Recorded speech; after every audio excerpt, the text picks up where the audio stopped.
આને ગોળ કે તમે આકારનું નામ આપી શકો, પણ હું કહું કે આ જે ખાલી જગ્યા છે ને કયો આકાર, તો નહીં, એને કોઈ આકાર નથી. એટલે ભગવાન કહે છે કે આવી રીતે સર્વત્રગમ, બધી જગ્યાએ ફેલાયેલા, અચિંત્યમ, જેના વિશે તમે ચિંતન પણ ન કરી શકો, મતલબ જેના વિશે તમે વિચારી ન શકો, કૂટસ્થમ, આ સમજવાનું છે. કૂટસ્થમ મતલબ કે જીવ, આપણી અંદર રહેલો પરમાત્મા. અચલમ, કે જે ક્યારેય ચલિત થતો નથી, જે નથી મોટો થતો, નથી નાનો થતો, જેને નથી દાઢી ઉગતી, જેને નથી શેવિંગ કરવા પડતા, જેના વાળ નથી ખરતા, મતલબ જેની અંદર કોઈ પરિવર્તન છે જ નહીં. અને ધ્રુવમ, જે શાશ્વત છે, જેનો નાશ નથી. આપણે બધા અથવા તો દુનિયાની દરેકે દરેક વસ્તુ, જે વસ્તુનો જન્મ છે એનો નાશ છે, બરાબર? કોઈ કઈ અમરપટ્ટો લખાવીને નથી આવ્યું કે ભાઈ તમારા 100 નહીં, જ્યાં સુધી મન થાય ત્યાં સુધી જીવવું, એવું નથી. આપણે બધા મરણ ધર્મા છીએ. મરણ ધર્મા મતલબ બધા નાશ થાય. ઇવન આપણો શું વસ્તુનો નાશ થઈ જાય. તમે સારામાં સારી ગાડી ભલે ને ગમે તે લ્યો, ઓડી લ્યો, BMW લ્યો, પણ ધીરે ધીરે ધીરે ધીરે ધીરે ઘસાય તો છેલ્લે ક્યારેક તેમ થાય ને કે એને મૂકી દેવા, બહુ જૂની થઈ ગઈ, એનોય નાશ છે. પણ ભગવાનનું જે બ્રહ્મ સ્વરૂપ છે એ ધ્રુવ છે, એનો ક્યારેય નાશ નથી. એટલે ભગવાને હવે પોતાની સેલ્ફના, પોતાના એ સ્વરૂપના કે જે એકદમ ફોર્મ રહિત છે, જેને કંઈ છે જ નહીં, બ્રહ્મના, આપણે એને બ્રહ્મ નામ દઈએ. બ્રહ્મનું ભગવાન કહે છે કે જે મારા ભક્તો, એટલે કે જે યોગીઓ, જે સંન્યાસીઓ, જે મોટા મોટા ભગવાનનું ધ્યાન ધરનારા, જંગલમાં જઈને બધું છોડી દેનારા, એ લોકો પોતાના ઇન્દ્રિયના સમૂહને પોતાના કંટ્રોલમાં લઈ અને મારા આવા બધા સ્વરૂપનું ધ્યાન ધરે છે, પર્યુપાસતે મતલબ કે ધ્યાન ધરવું, તે પ્રાપ્નુવંતિ મામેવ. ચોથા શ્લોકની છેલ્લી લાઈન જુઓ. તે પ્રાપ્નુવંતિ મામેવ સર્વભૂત હિતે રતા. એટલે કે આવા ભક્તો, આવા યોગીઓ તે અંતે મને પામે છે. મને એટલે આ કોણ બોલે છે? ભગવાન શ્રી કૃષ્ણ, કે જેને સાકાર સ્વરૂપ છે. એમણે શું કીધું કે આવી રીતે જે યોગીઓ મારા આવા સ્વરૂપનું ધ્યાન ધરે છે તે અંતે મને પામે છે. પણ ભગવાન આટલું કહીને અટકી નથી જતા. ભગવાન આગળ હજી વધારે વાત ઉમેરી. કઈ? સર્વભૂત હિતે રતા. જે દરેકે દરેક પ્રાણી માત્રના હિતનું વિચારવા વાળા છે. ભગવાન આનાથી આપણને સમજાવે કે આપણે આપણી જાતને ભક્ત માનતા હોઈએ, આપણે ભગવાનની પૂજા, ભગવાનનું ભજન કરતા હોઈએ, પણ જ્યાં સુધી આપણી અંદર સર્વભૂતના હિતની રતની, મતલબ કે દરેકે દરેક માણસના સારા ઈચ્છવાની ભાવના નથી આવતી, ત્યાં સુધી આપણે ભગવાનને ન પામી શકીએ. ભગવાનનું ધ્યાન ધરવું, પરબ્રહ્મનું ધ્યાન ધરવું, જેમ મેં કીધું એમ કે જે આપણા માટે બહુ અઘરું છે. શું કામ અઘરું છે? થોડું ટફ છે, પણ છતાં થોડું સમજો, મજા આવશે. પરબ્રહ્મ એટલે શું? કે જે આપણાથી અલગ છે જ નહીં. આપણી અંદર જીવ છે, આપણે જેને કહીએ ને જીવ, આપણી અંદર કંઈક છે, એ જ ભગવાન છે, એ જ આત્મા, સો પરમાત્મા. આપણી અંદર જે આત્મા છે એ જ પરમાત્માનું સ્વરૂપ છે.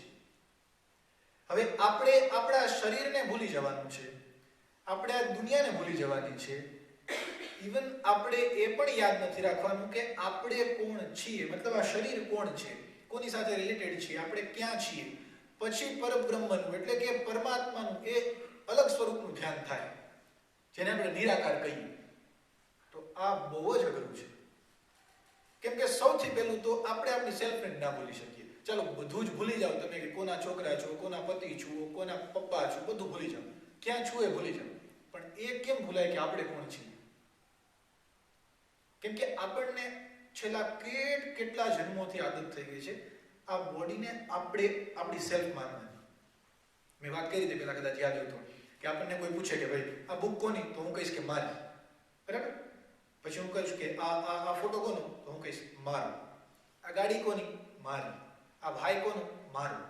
બરાબર? તો આ જે મારો જે પર્સન છે કોણ? કદાચ આપણે કહીએ કે આ બોડી, બરાબર? પણ હવે તમે બોડી ઉપર લ્યો, આ હાથ કોનો? મારો.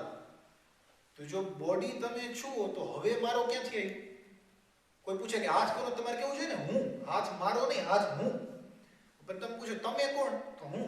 પણ તું કોણ? તો એ તું એટલે આત્મા, એ તું એટલે પરમાત્મા. હવે આપણે આ બધું જ ભૂલી અને પછી એ ભગવાનના સ્વરૂપનું ધ્યાન ધરવાનું છે તો બહુ હાર્ડ છે. કેમ ભૂલવું? આપણે સવારે કામે જવા નથી ભૂલાતું, ટાઈમસર ઘરે આવીને જમવાનું નથી ભૂલાતું, ઘરવાળી તો આ લેતા આવજો એ નથી ભૂલાતું, તો પછી આપણે આપણી સેલ્ફને કેમ ભૂલવી? એટલે ભગવાન આગળના શ્લોકમાં સમજાવે છે કે ભલે મારા બંને ભક્તો મને વાલા છે, બંને રસ્તા મારે સુધી પહોંચવાના જ છે. તમે ચાહે નિરાકારના રસ્તે ચાલો કે જ્યાં ભગવાન છે નહીં, ભગવાનનું સ્વરૂપ નથી, ભગવાનનું કોઈ આકૃતિ નથી, ભગવાનનું કોઈ ફોર્મ જ નથી, એવા રસ્તે તમે ચાલો, અને તમે ભગવાનના બીજા રસ્તે ચાલો કે ત્યાં તમને ભગવાન કૃષ્ણ ગમે છે, કે ત્યાં તમને ભગવાન રામ ગમે છે, કે ત્યાં ભગવાન તમને ગણેશજી ગમે છે, આવા રસ્તે તમે ચાલો. બંને રસ્તા છેલ્લે તમને ભગવાનમાં જ પહોંચાડે છે. તો ભગવાન હવે કહે છે કે છે બંને રસ્તા મારે સુધી પહોંચવાના, પણ આપણા માટે કયો સારો? તો ભગવાન જુઓ 5મા શ્લોકમાં કહે છે ક્લેશોધિકતરસ્તેષાં અવ્યક્તા સક્તચેતસાં અવ્યક્તા હિ ગતિર દુઃખમ દેહવદ્ભીરવાપ્યતે. ભગવાને શું સમજાવ્યું કે જે આગળના શ્લોકમાં તમને બધું સમજાવી દીધું કે ભાઈ જે માણસ આખા સંસારનું કલ્યાણી જ છે, કદાચ તમે આવીને મને થપ્પડ મારી જાવ તોય નહીં ભાઈ, એ માણસ સારો જ છે. દિલથી તમને એનું ખરાબ કરવાનું મન ન થવું જોઈએ. તમને બધી જ જગ્યાએ ભગવાન દેખાવો જોઈએ. તમે ભગવાનને, કેમ કે આપણે ભગવાનને કૃષ્ણ તરીકે જોતા જ નથી, આપણે માનીએ છીએ ભગવાનને શરીર જ નથી, ભગવાન કંઈ છે જ નહીં, ભગવાન ખાલી એક બ્રહ્મ છે જેને ભગવાન નથી, શરીર નથી, હાથ પગ કાંઈ નથી. તો પછી તમને મને તમારામાં ભગવાન દેખાય, આમાંય ભગવાન દેખાય, મને કીડીમાંય ભગવાન દેખાય, હાથીમાંય ભગવાન દેખાય. તો પછી મારી આઈક્યુ લેવલ કે મારી બુદ્ધિનો પાવર કે મારો ભક્તિનો પાવર કેટલો ઊંચો જવો જોઈએ કે જ્યાં મને બધા સરખા દેખાય. પણ ભગવાન એટલે કહે છે કે ક્લેશઃ અધિકતરઃ તેષામ.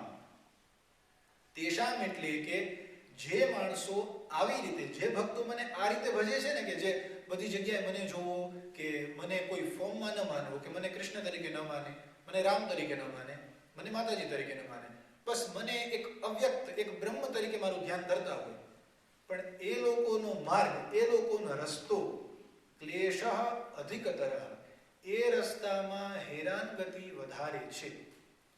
મારી પાસે અર્થ છે, એમાં ચોખ્ખું લખ્યું છે સચ્ચિદાનંદ ઘન નિરાકાર બ્રહ્મમાં મન પરોવનારા એ માણસોના સાધનમાં પરિશ્રમ વધારે છે. મતલબ એમાં હેરાન થવાનું વધારે છે. શું કામ? કેમ કે દેહવદ્ભિહિ, જેમાં લખેલ છે કે દેહવદ્ભિહિ એટલે કે આપણે બધા દેહવાળા, જેને શરીર છે એને કહેવાય દેહી. એટલે આપણે બધા સૌથી પહેલા મેં સમજાવ્યું એમ કે આપણે આપણી સેલ્ફને ન ભૂલી શકીએ, તો પછી આપણે ભગવાનનો વિચાર ક્યાંથી કરવો? નિરાકાર એટલે શું? કે આખી દુનિયાને ખોટી માનવાનું કે દુનિયામાં કંઈ છે જ નહીં,